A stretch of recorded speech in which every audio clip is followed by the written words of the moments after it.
Hi, recording in progress is the announcement that comes when you start recording on Zoom. That's what I'm doing. And why I'm doing it is to talk to you. And who are you? You are me. So when somebody says you are me, it sounds absurd because if there is you, then how there can be me? And that which results into oneness of you and me is the mystery of this universe, because we have heard he created the universe, he meaning the creator, called or referred to as God or Brahma or whatever energy. Let us say he created this universe because he was one and he wanted to see himself in many forms. Now he refer or she refer, if you address him as Mother Goddess. Let us go to she. Now, Mother is the source of creation in a palpable manner, and all of us are extension of Mother. We come from her womb, and not getting into the biological side of it, but the spiritual side of it is there is some connection with everything that is around us, and because everything is created by the same source. And so when we feel little unsettled, or we get a sense of losing ourselves in the maze of whatever activities are happening outside as well as inside our mind, then we invoke the palpable, or we activate the presence of Mother Goddess, as she is the one who will show the way. And how does she works to show the way is going to be unique, different for different individual, as well as it will be different for the same individual at different times, because the situation is different and Mother knows the best. So we cannot dictate Mother that show me the way this way only, or help me out in this fashion only, because she's infinite. And so with you I invoke the presence of the infinite universal Mother Goddess to help us find the right rhythm to discover inexhaustible harmony within. And on that note, as we began, when I said, who are you, you are me, so that starts making a different sort of sense, because there's nothing that is not related to each other. That is why we have the concept that we should not inflict pain on others, or we should be compassionate for the suffering of others. And let's let's go across the boundary lines of tight boundary lines sometimes of the religious understanding of the universe. Where, so I was going to quote whatever little I remember from Bible, that love thy neighbor as thyself. Now, how would you do that if you are not familiar with Vedanta? Because if your neighbor is other than you, then you may have a thing or two to settle with him or her. But here, what Vedanta or non-duality, or what I've been trying to recollect with you, is there is no other.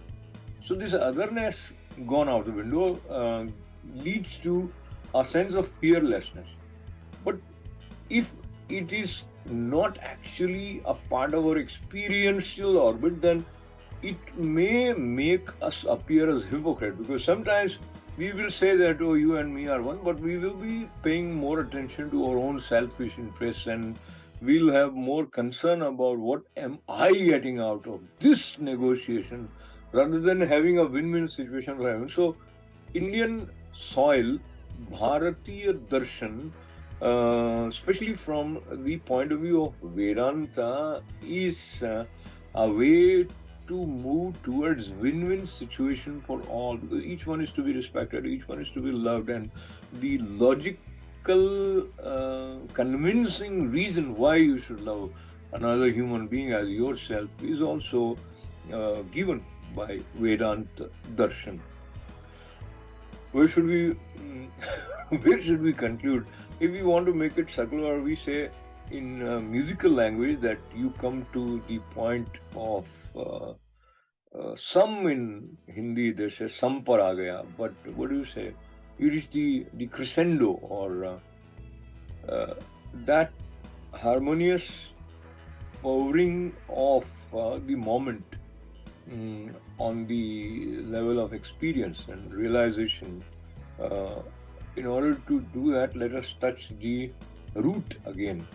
When we say root and we remember trees, how they come from earth, they grow, you have the leaves falling, going back to earth, getting merged in the soil, then coming back. So that sort of a cycle is a part of the nature's way of working, and that is what, when we incorporate in our own lives, we refer to that as yajna.